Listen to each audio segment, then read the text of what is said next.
அனைவருக்கும் வணக்கம். UGTRB mathematics எக்ஸாமேட்டரா இன்னைக்கான டெஸ்ட் சீரியஸ் கொஸ்டின் சொல்லியிருந்தேன்.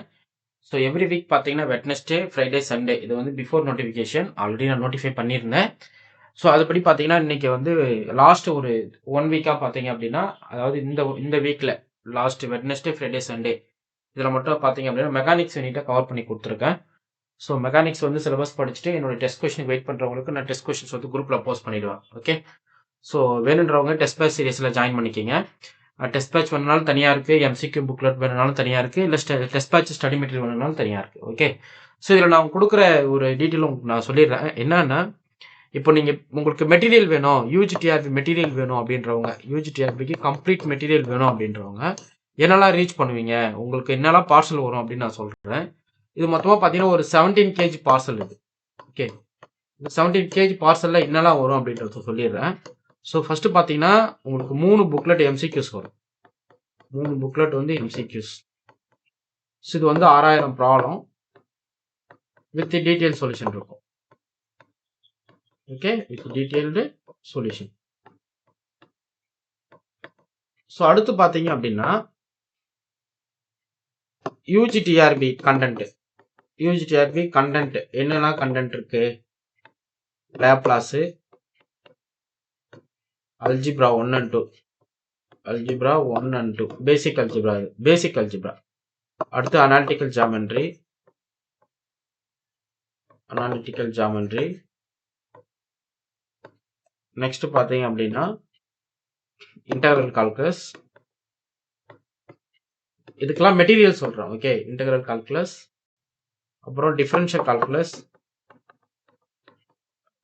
கால்குலஸ் இதெல்லாம் material. UGTRB content material. Laplace, algebra 1 and 2, analytical geometry, integral calculus, vector calculus. Okay, அப்புறம் வந்து பார்த்தீங்க அப்படின்னா இதில் வேற என்ன மிஸ்ஸிங்? லேப்லாஸ், அல்ஜிப்ரா 1 and 2 வந்துடும். Analytic geometry, integral calculus, differential calculus, vector calculus, Fourier series. So இது வந்து யூஜியில் இருக்கிற எக்ஸ்ட்ரா கண்டென்ட் சொல்கிறேன், ஃபோரியர் சீரிஸ்.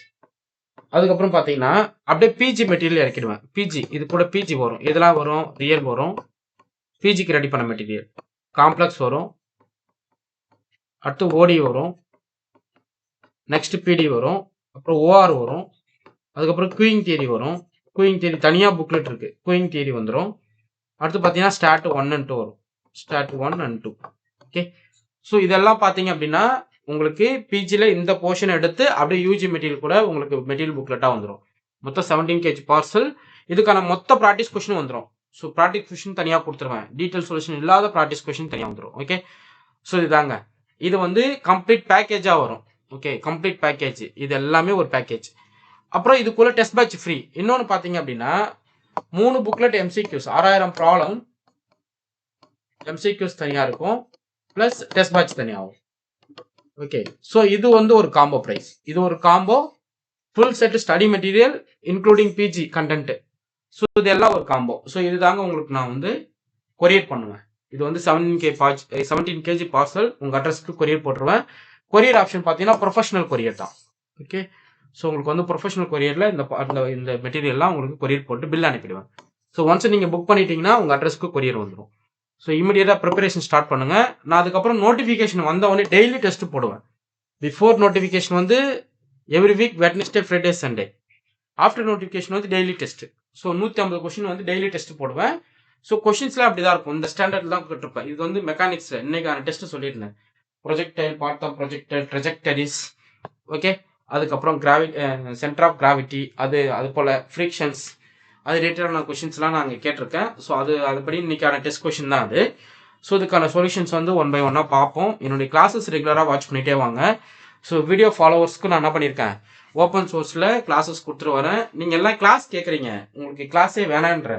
நான் கொடுக்குற டெஸ்ட் பேட்ச்சு, அதுக்கப்புறம் என்னுடைய யூடியூப் கிளாஸஸ் நான் ரெகுலராக அப்லோட் பண்ணுற பாருங்க, ஃப்ரீயாக ஒரு பேட்ச் மாரி போட்டு எடுக்க வேணாம் அவசியம் இல்லைன்ற.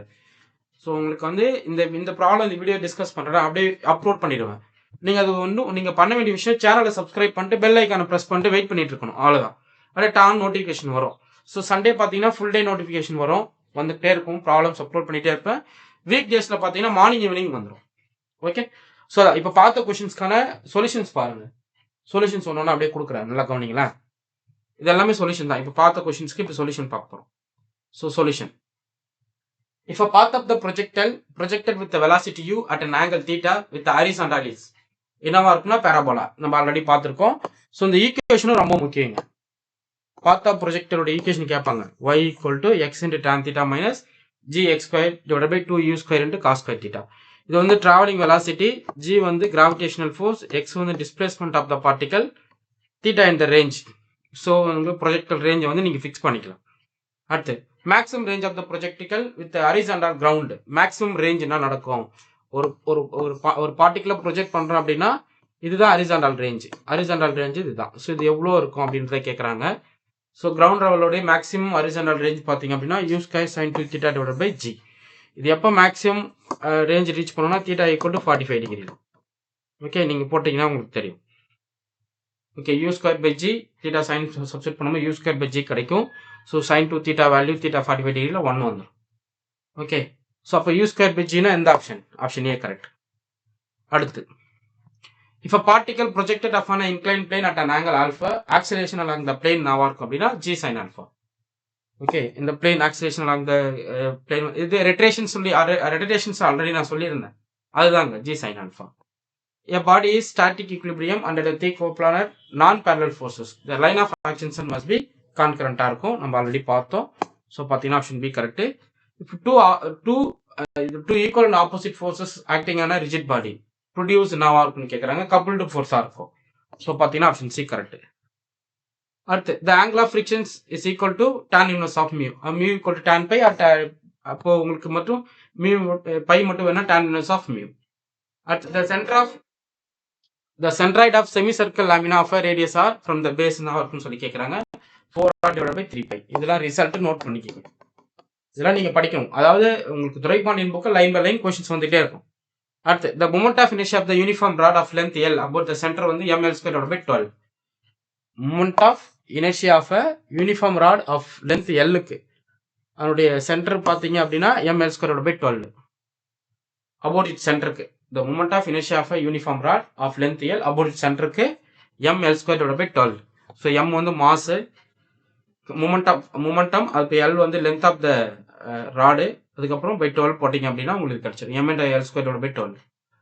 A body is just about to slide on a rough inclined plane. The friction acting என்னவா இருக்குன்னு சொல்லி கேட்குறாங்க, லிமிட்டிங் ஃப்ரிக்ஷனாக இருக்கும். ரொம்ப முக்கியமான கொஸ்டின், நோட் பண்ணிக்கங்க, இது கண்டிப்பாக வரும். A body is just about to slide on a rectangle rough inclined plane. The friction acting limiting ஃப்ரிக்ஷனாக இருக்கும். ஸோ பார்த்தீங்கன்னா ஆப்ஷன் பி கரெக்ட். அடுத்து, the particle is projected upon an inclined plane making an angle alpha with horizontal. The acceleration along the plane என்னவா இருக்குன்னா a = g into sin alpha. இப்படின்னு கேட்கலாம். இந்த question பாருங்க, இதுக்கு என்ன டிஃப்ரெண்ட்டு இங்கே பாருங்க. இந்த ரெண்டு கொஸ்டினுக்கு என்ன டிஃப்ரெண்ட் தெரிஞ்சுக்கிங்க, ரொம்ப முக்கியம். a particle projected upon an inclined plane, acceleration along the plane வந்து g sin alpha. ரெண்டும் சேம் தான், பட் ஆன்சர் வந்து சேமா இருக்கு பாருங்க. இதுக்கு என்ன பாருங்க, a particle projected in an inclined plane making an angle with alpha in the horizontal, acceleration along the plane வந்து g into sin alpha. So ரெண்டுமே சேம் தான். Next, the particle project upon a smooth inclined plane with initial velocity u, the time taken to come rest. So பார்த்தீங்க அப்படின்னா t = u by g sin alpha. அப்படின்னா v = u minus at. இங்கே a வந்து g into sin alpha substitute பண்ணுவீங்க. So a value வந்து g into sin alpha போடுங்க.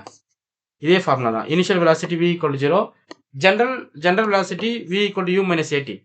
ஏன்றது g into sin alpha. Alpha வந்து இன்க்ளைன் பிளேன் ஆங்கிள் ஆல்ஃபா. அப்போது நீங்கள் இதை சப்ஸ்டிட் பண்ணுங்க, 0 = u minus g into sin alpha into t. Suppose u by g sin alpha. அவ்வளோதான், ரொம்ப முக்கியம். இது ரொம்ப முக்கியமான கீ, நோட் பண்ணிக்கிங்க. இந்த ஃபார்முலா கேட்பாங்க, ஃபார்முலாஸ் நமக்கு முக்கியம். அடுத்து, the maximum distance traveled by the particle project of a smooth inclined plane என்னவா இருக்கும், maximum distance traveled by a particle project of a smooth inclined plane என்னவா இருக்கும் அப்படி சொல்லி கேட்குறாங்க. ஸோ இது பார்த்தீங்கன்னா u² divided by 2g sin alpha. So just என்ன பண்ணி v² = u² minus 2as, v = 0 substitute பண்ணுறீங்க, a = g sin alpha substitute பண்ணிங்கன்னா s ஓட வேல்யூ தெரியும். இதுதான் மேக்ஸிமம் டிஸ்டன்ஸ், s தான் உங்களுக்கு மேக்ஸிமம் டிஸ்டன்ஸ், அதுதான் உங்களுக்கு கேட்குறாங்க. s = u² divided by 2g into sin alpha. A particle is projected upon an inclined plane. The velocity is 0 at the highest point because அந்த இடத்துல velocity component along the plane is 0 ஆ இருக்கிறச்சு. So பார்த்தீங்கன்னா highest பாயிண்ட்டுக்கு motion reverse பார்த்தீங்கன்னா velocity வந்து என்னவா இருக்கும் உங்களுக்கு 0வா இருக்கும். ஹையஸ்ட் பாயிண்ட்ல இந்த இடத்துல பார்த்தீங்க அப்படின்னா உங்களுக்கு வெலாசிட்டி வேல்யூ என்ன கிடைக்கும் 0. அதுதான் மென்ஷன் பண்ணிருக்காங்க. Particle project upon inclined plane the velocity is 0 in the highest point because the velocity component along the plane becomes 0. அதுலயே கொஸ்டின் இருக்கு, அதுலயே ஆன்சர் இருக்கு பாருங்க. A particle slide down smooth inclined plane acceleration depends அந்த g into sin alpha தான். depends only on alpha. next இது பாருங்க, the time taken by a particle to slide down smooth inclined plane of length என்னவா இருக்கும்னா so L equal to half into g t square into sin alpha. Okay, இதில் வந்து நீங்கள் வந்து t தான் கண்டுபிடிக்க போறீங்க. அவங்க என்ன கேட்டிருக்காங்க பாருங்க, the time அப்படின்னா அந்த பாயிண்ட் t கண்டுபிடிக்க போறீங்கன்னு அர்த்தம். Slide down the smooth incline plane of length Lக்கு அப்போ L equal to 2/L into g t square into sin alpha. இதெல்லாம் ஃபார்முலா. ஓகே, ஸோ இப்போ t தான் உங்களுக்கு வேணும். ஜஸ்ட் மற்ற பார்ட்ஸ்லாம் சைட் கொண்டு வந்தீங்கன்னா t square equal to 2L divided by g into sin alpha கிடைக்கும். ஸ்கொயர் ரூட் எடுத்தீங்கன்னா square root of 2L divided by g into sin alpha கிடைச்சிடும். A particle projected upon an inclined plane return to the points of the projection. The total time motion ஆகும்னு சொல்லி கேட்குறாங்க. அதாவது project பண்ணலேருந்து particle travel பண்ணி return அதே பாயிண்ட்டுக்கு வரதுக்கான time travel எவ்வளோ நடக்கும் அப்படின்னு சொல்லி கேட்குறாங்க. So t equal to 2 times u divided by g into sin alpha. ரொம்ப முக்கியம். Return to the point of ப்ரொஜெக்ஷனுக்கு the particle travel along the inclined plane which return to the point of projection உடைய total time பார்த்தீங்க அப்படின்னா capital T equal to 2 times u by g into sin alpha. the path of projectile என்னன்னு சொல்லி கேட்குறாங்க. So நமக்கு பேராபோலான்னு தெரியும். path of projectile வந்து projector அப்ளிக்யூஸ் பார்த்தீங்கன்னா உங்களுக்கு வந்து பேராபோலா தான். இது வந்து ரொம்ப முக்கியம், ஆல்ரெடி பார்த்துருக்கோம். y equal to x into tan theta minus gx square divided by 2u square cos theta. ரொம்ப முக்கியமான 1 மார்க்கு. இதுல இருந்து 2 கொஸ்டின் கேட்பாங்க, நோட் பண்ணிக்கங்க. ஒன்று தீட்டா கொடுத்து கேட்பாங்க, ஒன்று டைரக்ட் கொஸ்டினை கேட்டுருவாங்க. அடுத்து the time of flight of the projectile 2u sin theta divided by g. horizontal range projectile maximum எப்போ sin theta equal to 100 கேஸ்க்கு the maximum height projectile வந்து u square sin square theta divided by 2g. So பார்த்தீங்கன்னா option B correct. Maximum ஹைட்டுக்கு அது maximum length பார்த்துருக்கோம், maximum distance பார்த்துருக்கோம், இப்போ maximum height பார்த்துருக்கோம். அடுத்து projectile is projected in horizontal from the height h. the time to reach ground is என்னன்னு சொல்லி கேட்குறாங்க. Square root of 2h divided by g. அந்த இடத்துல நம்ம சைன் டேர்ம்ஸ் இங்கே இருந்து போட்டோம் இல்லையா, sin theta theta equal to உங்களுக்கு 1 சப்ஸ்டிட் பண்ணுவீங்க. h equal to half g d square. So ரொம்ப முக்கியம். மேக்ஸிமம் பாருங்க ஹரிசாண்டல் பாருங்க the projectile is projected horizontally from height hன்ற பட்சத்தில் ground the time to reach groundன்னு கேட்டாங்க அப்படின்னா நீங்கள் h ஃபார்முலா எழுதிக்கோங்க. h equal to half into g t square. இதுல இருந்து t மட்டும் நீங்க ஃபைண்ட் பண்ண போறீங்க. Square root of 2h divided by g. Okay, இங்க வெலாசிட்டி வந்து கொஞ்சம் மல்டிபிள் ஆகும், வேற ஒன்றும் கிடையாது. இதுதான் the horizontal range of projectile projected horizontally with the speed of velocity u கொடுத்துட்டாங்க. from height h பண்ணும்போது u நீங்க மல்டிபிள் பண்ணா போதும். ஏற்கனவே இந்த கொஸ்டின்ல வெலாசிட்டி கொடுத்தாலும் வெலாசிட்டி மல்டிபிள் பண்ணி போட்டுருங்க. இதுக்கு ப்ராப்ளம் கேட்டாலும் நீங்க ப்ராப்ளம் போட்டுக்கணும். ஓகே, மேக்ஸிமம் ஹைட் கொடுத்துருவாங்க, ஸ்பீட் ஆஃப் வெலாசிட்டி டிஃபைன் பண்ணிடுவாங்க. அப்போ வாட் இஸ் யுவர் ஹரிசாண்டல் ரேஞ்சுன்னு சொல்லி கேட்பாங்க. So r equal to u into square root of 2h divided by g. A projectile is projected on the inclined plane making an angle alpha with horizontal. Then the acceleration along the plane is j into sin alpha. So பார்த்தீங்கன்னா option C correct. இது வந்து 45 degree plus alpha by 2 already last டெஸ்ட்ல நம்ம பார்த்துருக்கோம். For a projectile on an inclined plane the range of maximum in angle of projection வந்து 45 degree. அதாவது 45 degree plus alpha by 2 போட்டிங்க அப்படின்னா உங்களுக்கு வந்து மேக்ஸிமம் ரேஞ்ச் கிடைக்கும். அடுத்து two projectile are projected with the same speed of angle theta and 90 degree minus theta. ரெண்டுமே same தான் அந்த இடத்துல. the ranges are நான் என்ன பாசிபிலிட்டிஸ் இருக்கலாம் அப்படின்னா r equal to ஈக்குவலா இருக்கும். அந்த கேஸ்ல ஈக்குவலா இருக்கும். ஸோ என்னன்னா இங்க தீட்டாவை வந்து 180 டிகிரி மைனஸ் தீட்டாவை சப்ஸ்டிட் பண்ணுவீங்க, இல்லைன்னா 90 டிகிரி போடுவீங்க. 45 டிகிரி போட்டீங்கன்னா உங்களுக்கு தீட்டா வேல்யூஸ் ரெண்டுக்கும் ஈக்குவல் ரேஞ்ச் கொடுத்துரும். the highest point of the projectile which equally at highest point of projectile which quantity is 0 சொல்லி கேட்குறாங்க. ஸோ ஹையஸ்ட் பாயிண்ட் ஆஃப் ப்ரொஜெக்டைலுக்கு எந்த குவான்டிட்டி 0 ஆகும்? ஆக்சிலரேஷன் 0 ஆகுமா, இல்லை வெர்டிகல் வெலாசிட்டி 0 ஆகுமா, ஹரிசாண்டல் வெலாசிட்டி 0 ஆகுமா, resultant velocity? Vertical velocity is 0. So அடுத்து பாருங்க, ஆக்சிலரேஷன் என்ன நடக்கும்? ஜிலே இருக்கும். அங்கேருந்து போயிடுச்சுன்னா இப்போ மேக்ஸிமம் ஹைட்டு போயிடுச்சு, அந்த பார்ட்டிக்கல் மேலே வெலாசிட்டி 0 ஆகுது. ஆனால் அது மேலே ஆக்ட் ஆகிற இன்னொரு ஃபோர்ஸ் என்னவா இருக்கும்? ஆக்சிலரேஷன் தான் இருக்கும். அது டவுன்வர்டாக இருக்கும், டவுன்வர்ட்ஸ் டு ஹரிசாண்டல் பிளேனா இருக்கும். அப்போ அது வந்து கிராவிடேஷனல் ஃபோர்ஸ் நம்ம 9.8 மீட்டர் பர் செகண்ட் ஸ்கொயர் போடுவோம் இல்லைங்களா? ஸோ அப்போ வந்து ஜி இதுக்கு நீங்கள் போட்டுக்கணும். அடுத்த system of force acting on rigid body can be replaced by single force and coupled. This is known as என்னன்னு சொல்லி கேட்குறாங்க, ஈக்குவலன்ட் ஃபோர்ஸ் சிஸ்டம். இது ரொம்ப முக்கியமான பார்ட்டு, நோட் பண்ணிக்கிங்க. Next the moment of the force about the point is equal to none square. momentum actually என்ன ஒரு force ஓட momentum எதை represent பண்ணுது அப்படின்னா force into perpendicular distance அதான் momentum of force is nothing but force into perpendicular distance. so பாத்தீங்கன்னா option B correct. the angle of friction is defined as the angle between angle of friction எதுக்கான angle அப்படி சொல்லி கேக்குறாங்க. the angle of friction is angle between what அப்படி சொல்லி கேக்குறாங்க. normal reaction and resultant reactions இது ரெண்டுத்துக்குமே between angle தான் என்னது angle of friction. angle of friction ன்றது angle between normal reaction and resultant reaction. a body just begin to slide on a rough plane and இது ரொம்ப முக்கியங்க. அது வந்து limiting friction சொல்லுவோம். எல்லாமே friction is 0 அப்படி சொல்லுவாங்க. இந்த இடத்துல நல்லா கவனிச்சுக்கணும், ரொம்ப முக்கியம். இது வந்து limiting friction. a body just being to slide on a rough plane இருக்கு அப்படின்னா அது வந்து limiting friction acting இருக்கும். ஸோ பார்த்தீங்கன்னா இதுக்கு வந்து C, இந்த கொஸ்டினுக்கு C. அடுத்து the centroid of the uniform semicircular lamina of radius r from its base பார்த்தீங்கன்னா 4r divided by 3 pi. இது எல்லாமே துரைபாண்டியன் புக் தான். the moment of inertia of the thin rod of length L about the center வந்து ml square divided by 12 already முன்னாடியே பார்த்துட்டோம். இங்க thin rodன்னு போட்டிருக்காங்க, rod of length L போட்டிருக்காங்க, thin rod ரெண்டுமே ஒன்று தான். Next the coefficient of restitution E is defined as நான் சொல்லி கேட்குறாங்க. velocity separation divided by velocity approach. this is nothing but ratio of the velocity of separation to approach. so பாத்தீங்கன்னா option C correct. in perfectly elastic impact the value of E வந்து என்னவா இருக்கும்னா 1 இருக்கும். perfectly elastic இருக்கு அப்படின்னா value of E வந்து உங்களுக்கு வந்து 1. in an oblique impact of a two smooth sphere which a component of velocity changes after impact என்னவா இருக்கும் அப்படின்னா நார்மல் காம்போனன்ட் ஒன்லி. ஸோ பார்த்தீங்கன்னா ஆப்ஷன் பி கரெக்ட். ஸோ இது போல் அடுத்தடுத்த கொஷின்ஸ் நீங்கள் பார்த்துட்டே வாங்க. நெக்ஸ்ட் வீடியோஸ் அது பார்ப்போம். இது ரொம்ப முக்கியமான கொஷினுங்க. இது வந்து ரொம்ப என்னது if u1 u2 are the normal component of the velocities before impact and v1 v2 after இம்பாக்டாக இருந்தால் வாட் இஸ் வர் ஏன்னு சொல்லி கேட்குறாங்க. Which is nothing but v2 minus v1 divided by v1 minus u2.